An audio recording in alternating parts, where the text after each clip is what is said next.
Oi, tudo bom? E aí, pessoal, Stormer na área falando. Tudo bem? Nós temos um vídeo bastante interessante hoje explicando como é que funciona o ciclo presidencial americano e por que isso impacta diretamente em S&P 500 e no mercado americano e, por conseguinte, na nossa bolsa aqui no Brasil.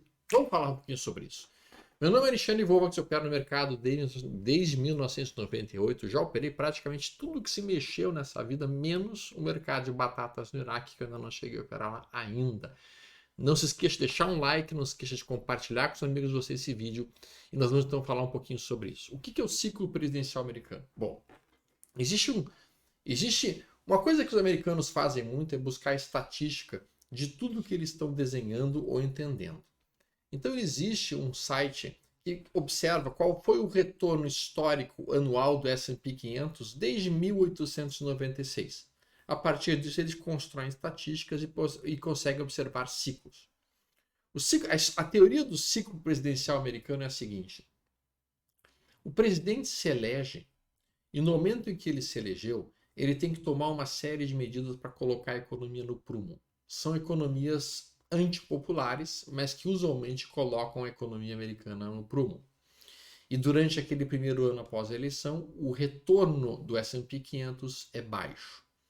O segundo ano do mandato continua sendo um resultado de retorno baixo, porque ainda não aconteceu os efeitos para a economia começar a andar mais rápido e, portanto, o segundo ano é um pouco mais fraco também.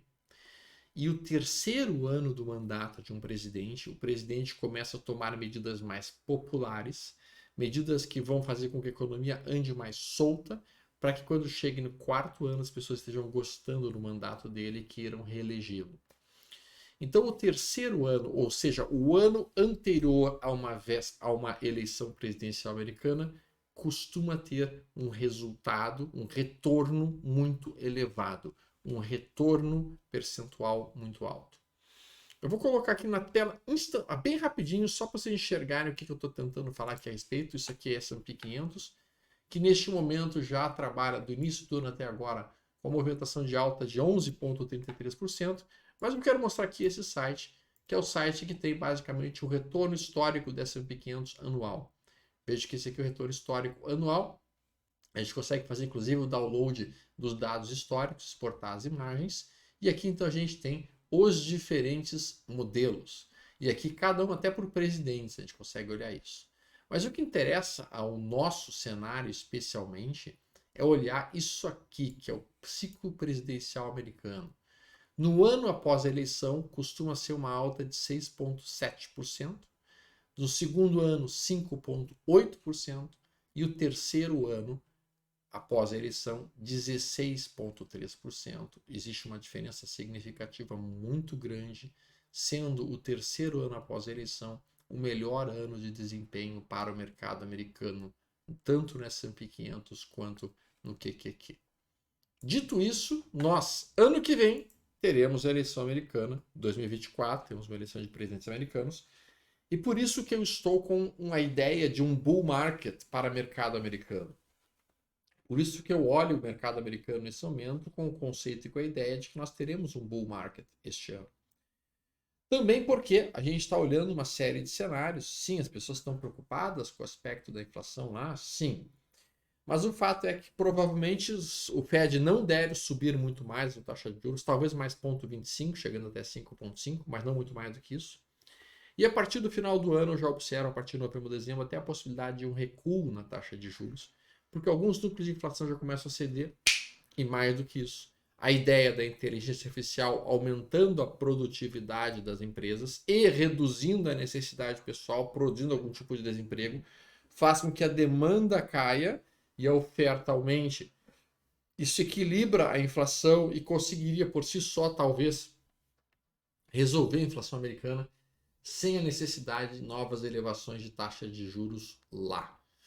E isto, entendendo esta dinâmica, é óbvio que a gente sabe que não é o simples fato das inteligências artificiais aparecerem agora, que já instantaneamente nós teremos um resultado melhor nas empresas nos próximos balanços, mas sim, isso já vem acontecendo dentro de um processo mais acelerado nos últimos meses e deve acelerar, e antes do final do ano nós já teremos o impacto do uso da inteligência artificial nos balanços das empresas americanas. E isto possivelmente poderá aumentar o lucro por ação, poderá reduzir os custos operacionais dessas empresas e, ao mesmo tempo, produzir um movimento mais forte de valorização dessas ações. A dúvida que existe e o receio que existe é, tá, mas e o desemprego? Porque se a gente aumenta a produtividade com uma inteligência artificial usando menos pessoas, nós vamos ter mais pessoas desempregadas. Os Estados Unidos hoje tem em torno de 3,7%, 3,9% de desemprego, mas o desemprego já é bem mais alto na população mais jovem, abaixo de 20 anos, já estamos com desemprego em torno de 10%. E sim, já existem sérias discussões nos Estados Unidos hoje sobre uma renda mínima universal, que é justamente para evitar a possibilidade de turbilhões ou mesmo de convulsões sociais, na medida em que as pessoas forem perdendo seus empregos, seja para robôs ou seja para a inteligência artificial. E parece um tanto quanto surreal a gente estar falando nisso, né? Pessoas perdendo emprego para robôs. Mas, cara, infelizmente isso se torna cada vez mais frequente no dia a dia, cada vez mais presente na nossa vida e nas nossas dinâmicas atuais. Então eu não veria isso como um fato completamente impossível, nem tampouco como um fato muito distante da nossa realidade nesse momento. Pelo contrário, isso deve ser muito rápido, deve ser uma evolução muito veloz. Questão de 2 ou 3 anos, esse mundo vai ser completamente diferente do que nós estamos vivenciando agora. Dito isso, entendido isso, a gente tem que pensar, sem dúvida alguma, em manter uma carteira bem diversificada, uma carteira em mercados americanos, uma carteira em criptos, uma carteira em mercado brasileiro, uma carteira em taxa de juros. E essa seria talvez a solução mais importante para nós neste momento, mas sim com uma ideia bullish para o mercado americano para este ano. E eu ainda não sigo com um conceito muito bullish, muito comprador para o mercado brasileiro aqui ainda. Para mim, eu sigo com a interpretação de que nós estamos próximos de um topo agora em junho e talvez eventualmente um movimento de recuo no segundo semestre desse ano. Espero estar errado, porque obviamente eu como brasileiro torço pelo país e quero que as coisas andem melhores aqui. Mas por enquanto ainda não fui convencido de que a gente virou com uma tendência de alta mais poderosa. Estou esperando que isso aconteça, para que então eu consiga de fato trazer um pouco mais de dinheiro para cá. Deixa eu colocar aqui na tela mais um outro ativo que talvez possa ser interessante. Antes de botar, não vou botar no ativo. Agora a pergunta que existe é: stop, se lá começar a subir, porque estou acreditando que vai acontecer o soft landing, que seria o recuo da inflação sem a necessidade de uma elevada taxa de desemprego, lá então é melhor trabalhar comprando growth ou trabalhar comprando value? A gente divide basicamente as empresas em growth, serem empresas de altíssimo potencial de crescimento, mas que ainda não produzem um resultado financeiro muito bom, ainda não tem um lucro operacional muito pujante. Value são aquelas empresas que têm valor, elas produzem um caixa, elas produzem um resultado consistente mês após mês, trimestre após trimestre, quadrimestre após trimestre, só que elas não têm um potencial tão elevado de crescimento. Seria mais ou menos como growth, poderíamos dizer que são adolescentes, que têm um gigantesco potencial, mas que ainda não entregaram resultados ainda, enquanto que as empresas de value são as empresas, um adulto jovem que já conseguiu um emprego, já está produzindo, já está na sua faixa de 30, 40 anos de idade, já está fazendo dinheiro, já está produzindo, já está em plena atividade em si. E enquanto que as empresas que pagam muitos dividendos seriam o cara aposentadão que está lá pagando dividendo para todo mundo. Dá para fazer essa analogia e fica uma forma bem interessante de entender o mercado. Neste momento, apesar de eu entender que lá fora nós estamos dentro de um cenário que começa a virar para um cenário bull, um cenário comprador, tá? Eu continuo lá fora trabalhando com value, colocando os meus valores em empresas que já produzem um caixa, empresas que já têm, digamos assim, um certo resultado. E estou colocando pouquíssimo em growth, bem pouquinho, tá? Talvez um pouquinho em Microsoft, um pouquinho em Nvidia, um pouquinho em SMCI, mas realmente eu estou mais concentrado nas empresas de valor. E você? Você está pensando em fazer o quê? Você já tem algum dinheiro lá fora? Já está investindo lá fora? Sim ou não? Eu sei que essa é uma pergunta que pode parecer estranha. Como assim, Stomer? Eu aqui tenho no mal e mal 4 mil, 5 mil, 10 mil reais. Bom, o fato é, pessoal, que hoje é possível sim investir na economia americana mesmo com um capital bem menor. Vou dar um exemplo. Quer ser sócio de uma Microsoft porque você acha que a Microsoft é uma excelente empresa? Esse aqui é o gráfico da BDR da Microsoft. Com 68 reais, tu pode comprar uma BDR de Microsoft, que seria o equivalente a uma ação da Microsoft. Com 68 reais. Essa aqui já está, este gráfico ele já é dolarizado, né? Ou seja, ele está atrelado também ao dólar.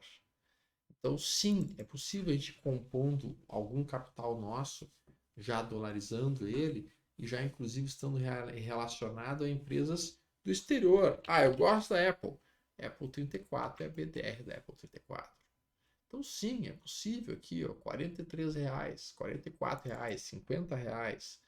Então, com R$ 50, uma pessoa já pode realmente começar a dolarizar um pouco o seu patrimônio, até mesmo ter participação acionária de empresas no exterior, que ela acha importante e que ela acha empresas que vale a pena botar em carteira. Acho que outro dia eu posso, inclusive, montar com vocês aqui por exemplo, esse aqui, ó, são as BDRs da NVIDIA. Veja que essa BDR da NVIDIA aqui subiu 157% neste ano. A BDR da NVIDIA subiu 157% neste ano. E está em tendência de alta ainda. Está em topos e fundos ascendentes ainda. Esse aqui é o longo prazo dela. Então, quando a gente olha isso, a gente começa a entender um pouquinho que, cara, mesmo com capital menor, a gente consegue sim participar de uma economia mundial. A gente consegue sim ser sócio de boas empresas. Talvez os amigos precisem pensar um pouco sobre essa frase que eu acabei de mencionar. O mercado financeiro é um lugar perfeito para você se tornar sócio de excelentes empresas. Talvez esse seja a coisa mais válida de operar o mercado financeiro. Não é fazer trade. É poder se tornar sócio de ótimas empresas. Porque é comprando equity, comprando participação societária de boas empresas, e essas empresas crescendo ao longo do tempo, que o seu patrimônio tem o maior potencial de crescimento. Por isso que muitas vezes se fala a respeito do buy and hold, por isso que muitas vezes se fala a respeito das compras de prazo mais longo. Se vocês querem que eu fale um pouquinho mais sobre esse assunto, deixem nos comentários esse pedido que a gente pode conversar um pouquinho mais sobre esses aspectos. Como é que a gente identifica boas empresas para que nós possamos ser sócios delas num prazo um pouquinho mais afastado. Um ótimo feriado para todos. Tudo de bom.